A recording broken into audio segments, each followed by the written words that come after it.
நேற்றைய தினம் கௌரவ உறுப்பினர் அவர்களே, கொழும்பில் இந்த சட்டவிரோதமாக தையட்டியில் கட்டப்பட்ட திசவிகாரை சம்பந்தமாக ஒரு கலந்துரையாடல் நடைபெற்றிருக்கின்றது. அந்த கலந்துரையாடலில் புத்த சாசன அமைச்சினுடைய உறுப்பினர்களும் வேறு அரசாங்க உத்தியோகத்தர்களும் இந்த திசவிகாரை என்று சட்டவிரோதமாக கட்டப்பட்ட அந்த விகாராதிபதியும் கலந்து கொண்டிருக்கிறோம். ஆனால் அந்த சட்டவிரோதமாக பறிக்கப்பட்டு காணிகள் பறிக்கப்பட்ட உரிமையாளர்கள் அழைக்கப்படவில்லை. அப்போ இந்த அடிப்படையில் ஒரு நீதியான ஒரு முயற்சியாக இது இருக்கும் என்று நான் கேட்க விரும்புகிறேன். ஏற்கனவே இந்த அரசாங்கம் ஆட்சிக்கு வருவதற்கு முன்பதாகவே ஏற்கனவே எங்களுக்கு நன்றாக தெரியும், இந்த திசவிகாரை என்ற விகாரை இராணுவத்தால் சட்டவிரோதமாக கட்டப்பட்டது. இன்றைக்கு வரைக்கும் பௌத்த சாசன அமைச்சுக்கோ வேறு எந்த ஒரு அரசாங்கத்துடைய அமைச்சுகளுக்கோ தெரியாமல் கட்டப்பட்டது. எந்த விதமான அனுமதியும் இல்லாமல் கட்டப்பட்டது, இராணுவத்தால் கட்டப்பட்டது. சவேந்திர சில்வா தான் அதுக்கு பிரதானமான ஒரு ஆளாக இருந்தார். இது ஒரு இராணுவ படுத்தலுடைய ஒரு முக்கியமான அங்கமாக இருந்ததென்றதை நாங்கள் இதுக்கு ஆட்சிக்கு வருவதற்கு, இந்த அரசாங்கம் ஆட்சிக்கு வருவதற்கு முன்பதாகவே நாங்கள் சுட்டி காட்டியிருந்தோம். இன்றைக்கு அந்த திசவிகாரை கட்டப்பட்ட காணிகள் தனியாருடைய காணிகள், தனியாருடைய தோம்பு உட்பட உறுதிகள் இருக்கின்ற ஒரு நிலையிலே அது அவசரமாக விடுவிக்கப்பட வேணும் என்று சொல்லப்பட்ட இருக்கிற நிலையிலே அகில இலங்கை புத்த காங்கிரஸினுடைய பௌத்த காங்கிரஸினுடைய தலைவராக இருக்கக்கூடிய போலீஸுடைய ஓய்வு பெற்ற புலனாய்வு பிரிவினுடைய தலைவர் வாகிஸ்ட என்று ஒருவர் யாழ்ப்பாண அரசாங்க அதிபரிடம் அவரை அச்சுறுத்துகின்ற வகையிலே கடிதம் எழுதப்படுகின்றது. அப்போ இந்த இராணுவமயப்படுத்தலுடைய எந்தளவு தூரத்துக்கு இது சம்பந்தப்பட்ட ஒரு விஷயமாக இருக்கிறதை நாங்கள் இங்கே தெளிவாக விளங்கிக் கொள்வோம். இது அரசாங்கத்துடைய விஷயம் அல்ல, இது டீப் ஸ்டேட் கவுண்டர் இன்சர்ஜென்சியினுடைய மிக மோசமான முகம், அதனுடைய ஒரு அங்கம். இதுக்கும் பௌத்த மதத்துக்கும் எந்த விதமான தொடர்பும் இல்லை. சரிதானே? இது ஒரு முற்றுமுழுதாக அந்த இராணுவம் ஒரு இனவாத கோணத்தில் கட்டிவிட்டு தமிழ் மக்களுக்கு எதிராக ஒரு இனப்படுகொலை செய்த அந்த மெனோநிலையில இருந்து கொண்டு செய்கிற ஒரு அநியாயம். அப்ப இந்த விஷயத்தை இந்த அரசாங்கத்துக்கு சுட்டி காட்டியும் கூட இந்த அரசாங்கம் பாதிக்கப்பட்ட மக்களை கூப்பிடாமல் ரகசியமாக கொழும்புல கூட்டங்களை நடத்துறது எந்த வகையில் அது ஒரு நியாயம்? நான் கேட்கிறேன்.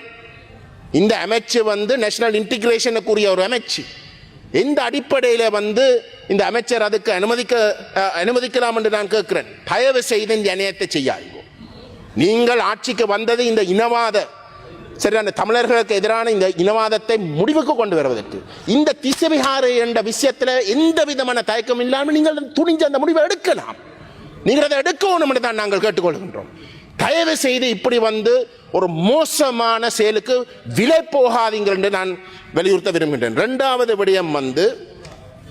இரண்டாவது விடயம் கடந்த 10ஆம் தேதி வடமாகாண ஆளுநருடைய தலைமையில் யாழ்ப்பாணத்தில் கூட்டங்கள் நடைபெற்றிருக்கின்றன. சுகாதார அமைச்சு, மாகாண சுகாதார அமைச்சினுடைய கூட்டம் நடைபெற்றிருக்கின்றது.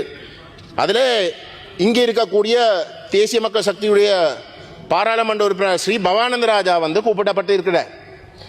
நான் பொறுப்போடு சொல்றேன், பிமல் ரட்நாயக்க யாழ்ப்பாணத்துக்கு கடைசியாக வந்த பொழுது ஆளுநரிடமிருந்து கட்டளையிடப்பட்டு இருக்கின்றது, நிழல் அமைச்சர்களை நியமித்து ஆளுநர் கூப்பிட வேணும் என்று சொல்லி சுகாதாரத்துக்கு ஸ்ரீ பவானந்தராஜாவும், கல்விக்கு ஜெகதீஸ்வரன் என்றும், மகளிர் விவகாரங்களுக்கு ரஜீவன் பாராளுமன்ற உறுப்பினரும், உள்ளூராட்சி சபைகளுக்கு இளங்குமரனும், விவசாயம் கால்நடைக்கு திலகநாதன் பாராளுமன்ற உறுப்பினரும் நியமிக்கப்பட்டிருக்கிறோம்.